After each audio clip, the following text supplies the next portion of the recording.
Hello, students. We have got a couple questions on the homework out of 6.3. And let me jump over, make sure I got the correct ones. 6.3, 19A, 20A, 23. Okay, 19A. Okay, so here's 19A. And it says 19A and then 20A. All right. I kind of did 20A in the video, but I'll give a little nudge in the right direction on that one if you need it. So let's see here. A to the M over B to the N is A over B to the M minus N. And it says if these are rational numbers and M and N are integers, which of the following statements are always true?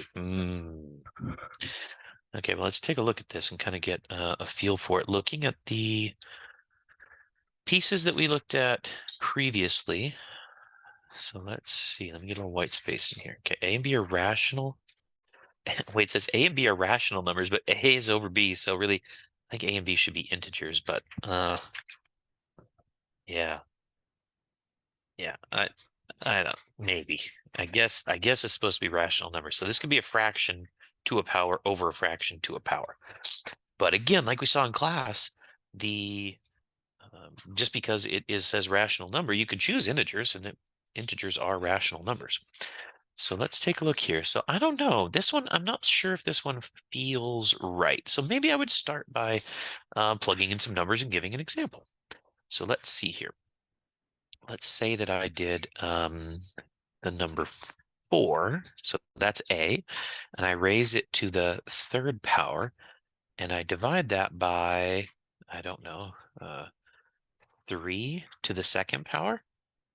Okay, and that is supposed to be the same thing as 4 over 3 raised to the 3 minus 2 power. Okay, so I'm taking all of these components right here. All right, well, let's take a look. So 4 over 3 raised to the 3 minus 2. So this right-hand side would be 4 over 3 to the first power. And then over here, 4 to the third power. What is that? 4 times 4? That'd be 4 squared. 16 times 4. So 64? 64 over 3 squared, which is 9. This is supposed to be equal to 4/3 because 4 over 3 to the 1 is just 4/3. And I got to tell you that is not the case. So no, I'd say absolutely not always true. As a matter of fact, I may have to work really hard to find a time when this actually is true. So, yeah. Yeah, I don't think so. Okay, what were they thinking about here? If a student wrote this down, what were they thinking? Probably something along these lines. If we had this, A to the M over A to the N, that would be the same as A to the M minus N. And since they had an exponent of M minus N, it kind of makes me think of that property, which is true all the time. So that's what I'm probably guessing there. Yeah, I have no idea why someone would think to do that. But when students get stuck, they usually try to do something. And so what you want to do when you become that teacher in the classroom is to say, hey, I love the fact that you tried something. Let's check it and see if it actually does work. Okay. All right. So that kind of gives you an idea there. And let's see here. Okay, so we're going to scroll down a little bit. I'm going to go to number 20, and I think they said 20A. Let me double check that. 20A. Okay, so 20A. There it is. Let me get a little white space. 20A. All right, here we go. Now it says solve if possible, where n is an integer in each of the following. Okay, so I'm going to show a couple different techniques on this problem because there are a couple different techniques. First off, the variable is in the exponent. So depending on your level, first option right here is kind of the advanced one. This would not work great in an elementary school, but if you have the math knowledge, why not use it? So option number 1 is using what are called exponents and logarithms. So 2 to the n is equal to negative 32, and that happens if and only if the logarithm base 2 of negative 32 is equal to n. And so we could try that out on Desmos. So we would just type in log base 2 of negative 32. I don't know. I say we give it a shot. So I got to open this up. Oh, all my stuff is still on there, so I got to delete that. Okay, so there we go. And let's see here, desmos.com. Jump into Desmos and we'll type it in. So what I need to type in is log base 2 of negative 32. And it says undefined. So I would say, I am so sorry. I cannot find a solution to this problem. Done. That would be using logarithms. Okay, that is option number 1. Option number 2, if I was solving this problem, would be kind of really then maybe even looking at the problem and saying, hey, wait a minute. What is actually happening in this problem? So take a look at what you have before you have to necessarily jump in and start just plugging numbers in. I have 2 raised to some power, and it's supposed to equal negative 32. Well, again, 2 to some power is 2 times 2 times 2 times 2. I don't know how many times. We could even say n times, because that's what the exponent means. But I want you to pause. A positive times a positive times a positive times a positive times a positive is supposed to equal a negative. Yeah, no solution. Okay, there you go. There's another way to do it. So one way with logarithms, if you've never seen them before, just ignore what I did. Move on with your life. Everything's going to be okay. Let's just say though, just for giggles, what if this said 2 to the n equals 32. Okay, well there, if it was equal to positive 32, at least you could think, well, at least there could be a solution here. So then I'll show both ways. I'll do this one first, which is kind of more of what most of you probably would do. And then I'll show you the Desmos with the logarithms, because I think it's kind of cool to see how quick it is when you get to a little bit more mathematics. So I would break this number down off to the side. I do a little prime factorization. This is 8 times 4, which is 2 times 2, and 8 is 2 times 2 times 2. So 1, 2, 3, 4, 5 2's. This becomes 2 to the 5th and 2 to the n. So what you can get out of this is that n has to be the number 5. Okay, and there you go. That's how you can do it. All right. And I'd show you the technique for Desmos. So if that was 2 to the something equals 32, just delete that negative right there, and it would be log base 2 of 32 is 5, and boom. Now, what's great about the logarithmic form, if you get into that later in your life, is that you can actually find those exponents very, very quickly. 2 to what exponent is 1024, and you'd be able to say 10. And if you wanted to check it, you could say, well, what is 2 to the 10th power? And it would say 1024.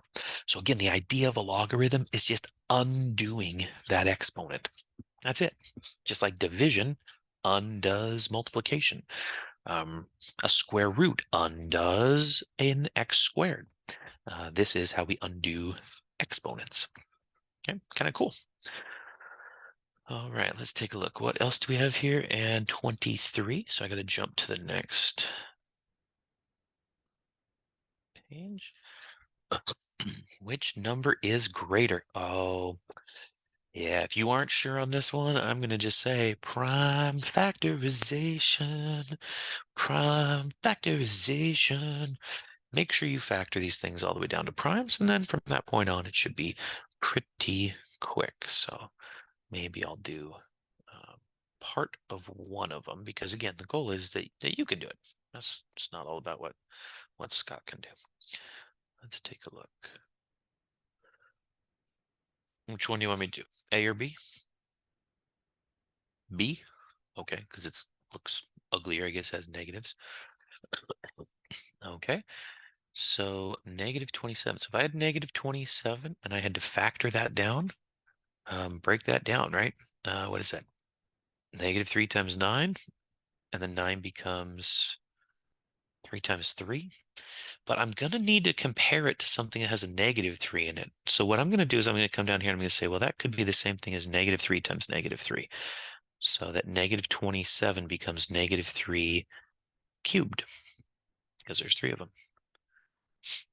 And then -3 cubed is being raised to the -15th power. And that's where we get to use our properties of exponents.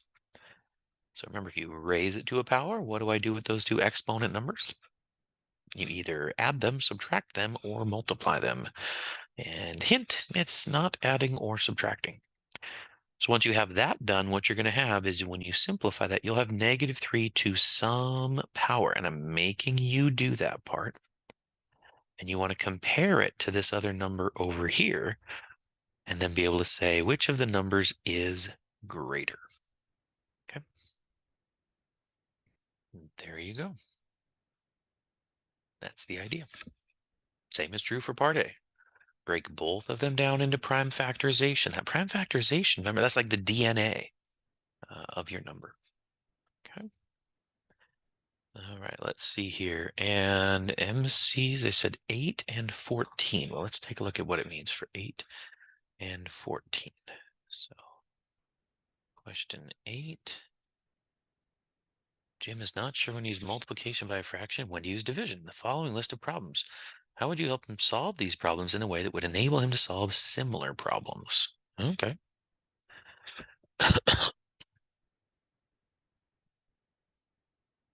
Wow. These look like the ones we did in class today. If you're watching this video on Monday the 13th, we did word problems with fraction division. And so 3/4 of a package of sugar fills half of a cup. So half of a cup is 3/4 of a package. How many cups are in a full package? How many are in one full package? So that right there is exactly like the partition model of division. How many packages of sugar are needed to fill 2 cups? Okay.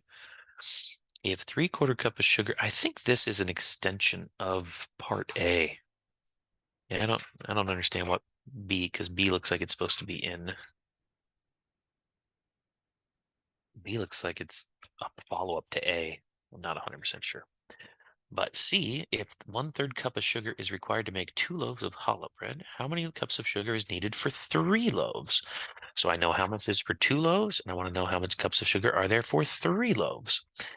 So you could think of this one as fraction division. If you ask yourself, how many cups of sugar would it be for 1 loaf? Do that problem, and then just multiply by 3, because that's how much you'd need for 3 loaves. So I see this one kind of being fraction division as well. If 3/4 cup of sugar is required for 1 gallon of punch, how many gallons can be made with 2 cups of sugar? Okay, so 3/4 cup for 1 gallon of punch. How many gallons can be made with 2 cups of sugar? I'm not sure that I would do fraction division with those, or fraction multiplication. Hmm. Yeah, D seems more like proportional reasoning. Am I in? I'm not in 6-4. I'm in 6-3. Yeah, 6-4 has the proportional reasoning. So what would I do? I suppose that I would find how many gallons can be made with 1 cup of sugar. That would be fraction division, and then scale it up by multiplying by 2. And if I have 22 3/8 inches of ribbon, I need 1 1/4 inches to decorate 1 doll. Okay. How many dolls can be decorated? Well, this would be the other model. This would be a measurement model. So here, like, if I was, again, if you're trying to show this to a student, you're talking to that student, make sure you understand your model, the way you talk about it. You can't just pick an invert and multiply and then just wrap it into every one of the models. It doesn't fit. Certainly doesn't fit here when you have what's clearly in part E, a repeated subtraction. I used 1 1/4 inches, then I use 1 1/4 inches, then I use 1 1/4 inches, and I just keep going. So it's not quite the same. Anyway, that's what I would probably do. I would probably create the types. I might use smaller numbers to make sure that the student understood the difference between the measurement and the partition models. And then I'd practice some of these and make sure the goal of partition is to get back to 1. So if it says how much is in 2 or how much is in 3, just pause and tell the student, it's okay. Let's just find how much is in 1 to start with. And then you can go from there. Okay, let's see here. I think that was, because that was number 8. And then we have number 14. So 14.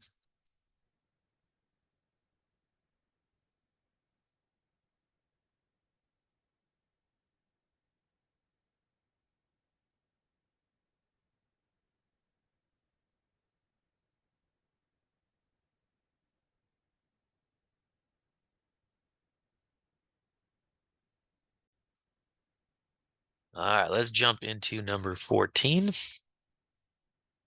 14, here's Bob. Bob says when you divide a positive whole number by a fraction that's between 0 and 1, the answer will be greater than the positive number. Okay, so let's see here. So if I was looking at that, what would I do if I was that student?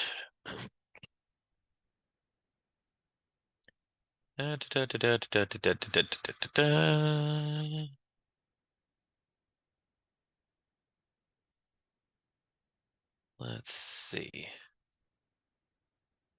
Well, we need a fraction that's between 0 and 1. So let me get a little bit of white space here. White space. So you can see what I'm writing. Okay. So here we go. Let's see here. So Bob says take a positive whole number. Doesn't matter. Let's just try it first, right? Let's test it. Take the number 5.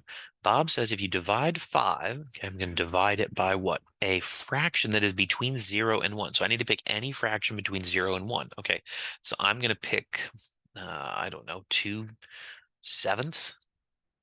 Okay, 2/7. He says if I divide by this, the answer will be greater than the positive number, which I started with, which is 5. Okay, well, let's see here. So if you want, you could get a common denominator here. Let's do it both ways, just to make sure we can. Option 1, we get a common denominator. That means 5/1 divided by 2/7. And then I'm going to flop it. Flop that sucker with the fundamental law of fractions. Oops, I need a 7 on this and a 5 on the second. And that gives us 35/7 divided by 10 over I just needed to, I didn't even need the 5 there. I'm going to ignore that 5. Divided by 2/7, because now I have a common denominator. And so now, as I divide, 7 divided by 7 is 1, and 35 divided by 2 is 35/2, which is, if you think about it, that's 17.5. So let's see here. That is definitely bigger than the 5 I started with. Question is that always going to be the case? So if you were to start, and let's say you took the number 6 and you divided by 6, and you divide by 3, and you divide by 2, and you divide by 1, what do you notice happening to the quotients as you go? 6 divided by 6 is 1. 6 divided by 3 is 2. 6 divided by 2 is 3. 6 divided by 1 is 6. What's happening to the quotient as your divisor gets smaller? So now you know what happens when you divide by 1. If you divide by something less than 1, right, then you're going to need, think about the multiplication. You're going to need larger than 1 to get back to what you started with. So if you had the number 5 and you were dividing by 2/3 and you're going to get some number, notice 2/3 times that number has got to get you to 5. But 2/3 times a number is going to make the number smaller. So 5 is smaller than what you started with because you're multiplying by a fraction less than 1. And that is what they're trying to get at here. So what do you think now that you've seen this? Is Bob on the right track, or is Bob a little bit off? And honestly, both could probably be true. All right. Well, that wraps it up for those questions on 6.3. Off you go.